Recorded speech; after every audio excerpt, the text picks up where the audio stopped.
Bien, vamos a hablar entonces ahora de las medidas de dispersión, que en el fondo son medidas estadísticas también, que nos permiten verificar y corroborar si es que en el fondo el promedio que uno calcula de una cantidad de datos cualquiera, por ejemplo, de las notas que yo tengo durante el año, va a ser un buen representante justamente del rendimiento que yo tuve durante ese año, ¿ya?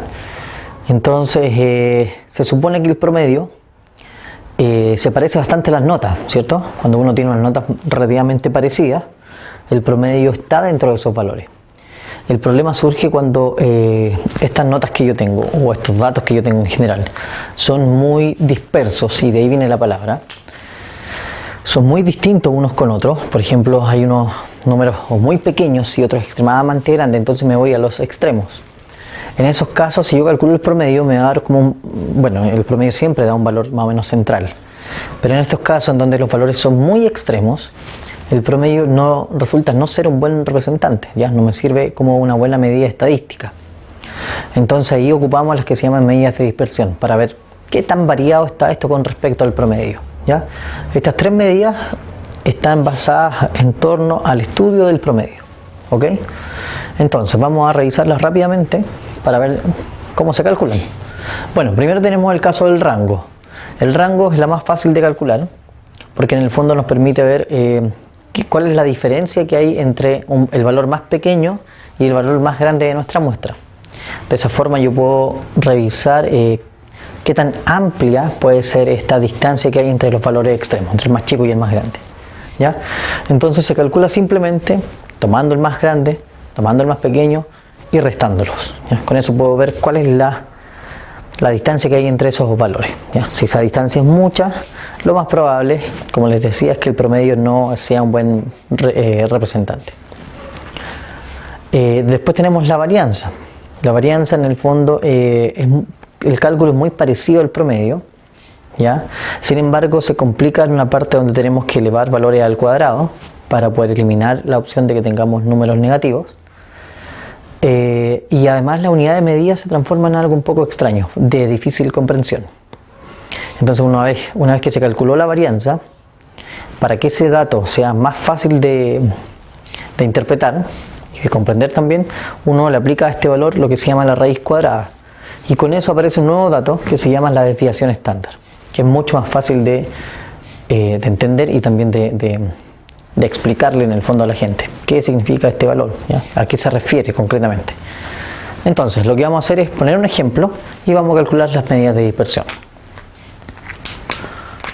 Entonces, supongamos que hay un alumno en matemática, ¿cierto?, que durante el año tuvo estas notas: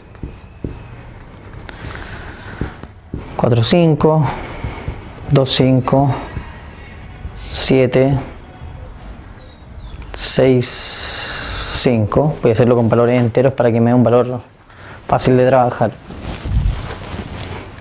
1.5 y 5, ¿ya? Entonces tenemos un total de 1, 2, 3, 4, 5, tenemos 6 notas. Partamos calculando el promedio entonces, ¿ya? Siempre vamos a calcular el promedio, ¿ya? Sobre todo para el uso de estas dos, para la varianza y la desviación estándar. Aunque en realidad podríamos decir que solamente para la varianza, ya que la desviación se saca de la varianza directamente. Entonces, sabemos que el promedio es sumar estos valores.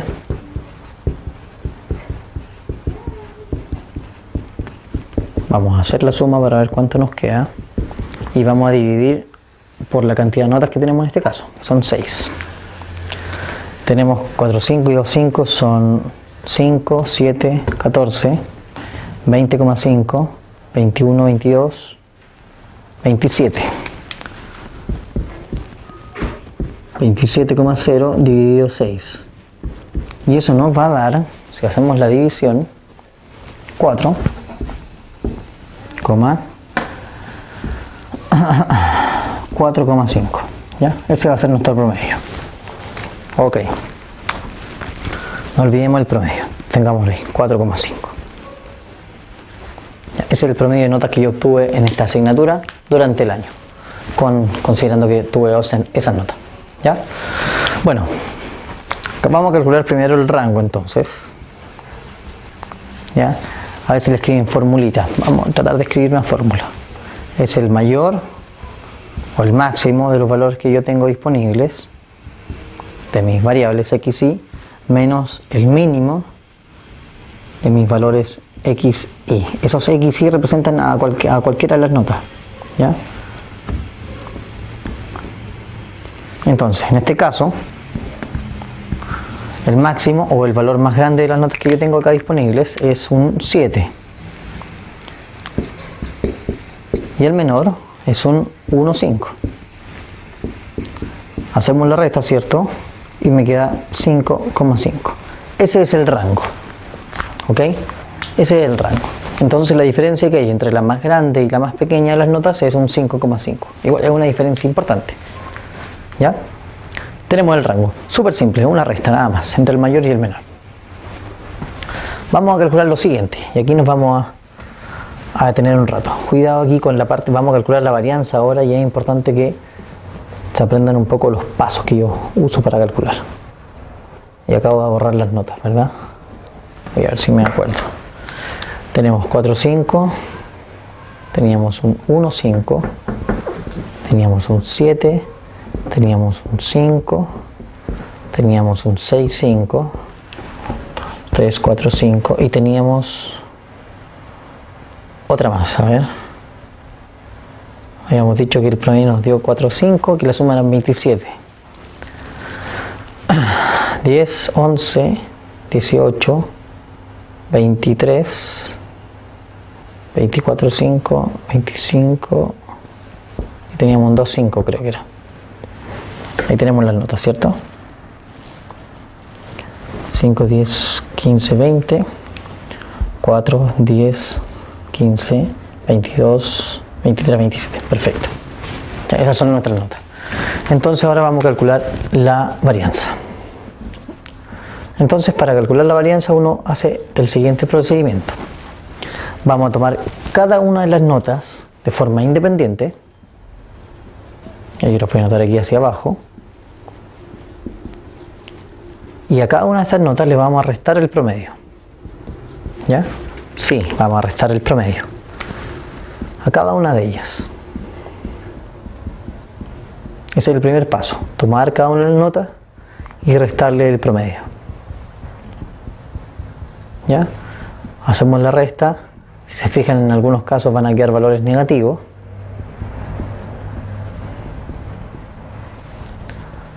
Así que ahí vamos a tener un pequeño problema.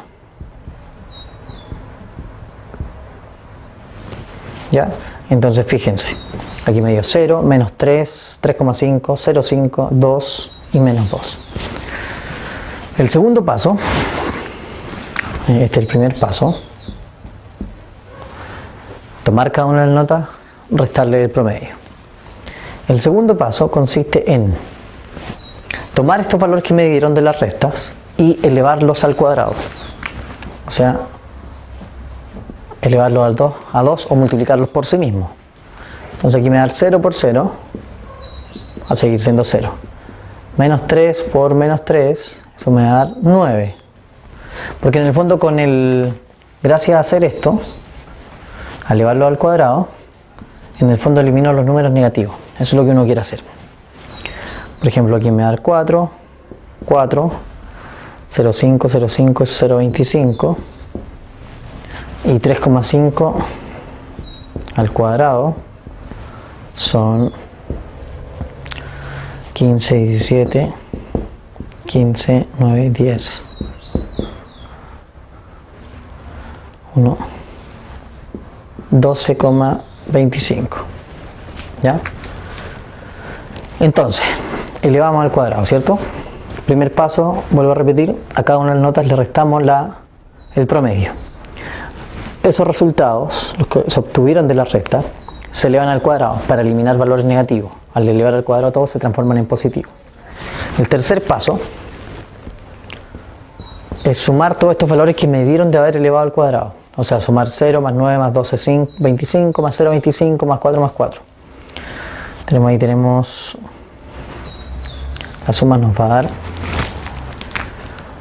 0,5. Tenemos 25, 25 son 50. 9 y 2 son 11, 15 y 19, observamos 1 y tenemos 29,5. Esa va a ser la suma. ¿Ya? El cuarto paso va a ser tomar esa suma que calculamos recién y la vamos a dividir por el total de notas que son. O sea, 1, 2, 3, 4, 5, 6. Vamos a dividir por 6. ¿Ya? Y esto nos va a dar aproximadamente un valor de 4,24, ¿cierto? Tenemos 5, 55, 6 por 9 son 54, sobra 1, va a caber una vez, 4,91, un valor semiperiódico. ¿Ya?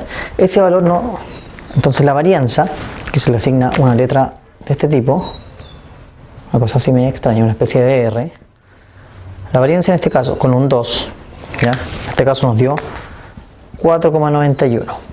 ¿Ya? El problema es que cuando yo interpreto este dato, yo digo, la variación o la variabilidad cuadrática, de ahí que se coloca el 2, entre las notas y su promedio es de 4,91 puntos. ¿Ya? Súper extraño de decir esto. ¿Ya? La variación, o sea, la diferencia, pero la diferencia cuadrática que hay entre cada una de las notas y su promedio es de 4,91. Entonces es complicado de poder entender qué significa esto.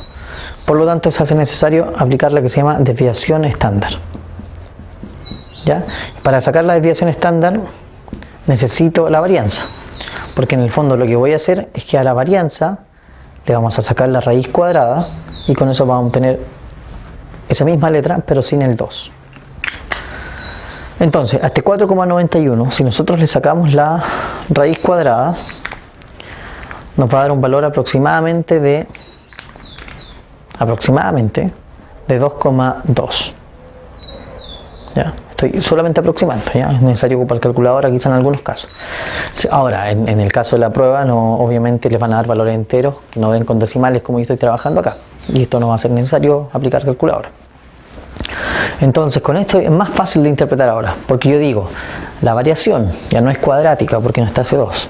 La variación o la diferencia que hay en promedio, ¿ya? Porque es una diferencia en promedio, por algo sumo y divido por el total de notas. La diferencia que hay en promedio entre cada una de las notas que yo tengo y el promedio es de 2,2 puntos. ¿Ya? Y ahí uno tiene que justificar, bueno, esa diferencia será muy grande, será muy pequeña. Y si la diferencia se va haciendo cada vez más chiquitita, si estos valores, tanto varianza como desviación estándar o incluso como el rango, son valores cada vez más pequeños, entonces uno puede asegurar de que el promedio es un buen representante. Por otra parte, si las tres medidas son valores que empiezan a alejarse ya, son valores más grandes, uno puede decir que el promedio no está siendo un buen representante. ¿Ya? Y eso es lo que uno quiere buscar con la medida de dispersión. O sea, quiere justificar en el fondo, darle un respaldo matemático al promedio. Quiere decir, el promedio, bueno, ¿me sirve o no me sirve? ¿Ya? Y tengo estas tres medidas para poder justificar su uso o no. ¿Ya? Entonces esa es la idea de lo que tienen que aplicar en este caso, muchachos. ¿Ya? Así que ahí los dejo para que puedan trabajar con esta información. Que estén bien.